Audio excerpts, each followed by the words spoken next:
Hey, hey guys, today I'm going to show you how to remove pages from Shopify. So here at the home page, you can go ahead and click on online store.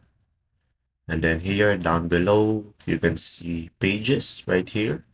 Go ahead, let's click on it. And then here, you're gonna have a list of your pages. Go ahead and select your page. And then here you're gonna have two options. You can go here on the visibility. You can select hidden if you don't want to delete the page. And if you want to delete the page, just go ahead and down below you can see delete page. Let's go ahead and click on it and click on delete. There you go. If this video was helpful, click like and subscribe and comment down below if you have any questions and I'll make sure to answer them all. Thanks for watching. See ya.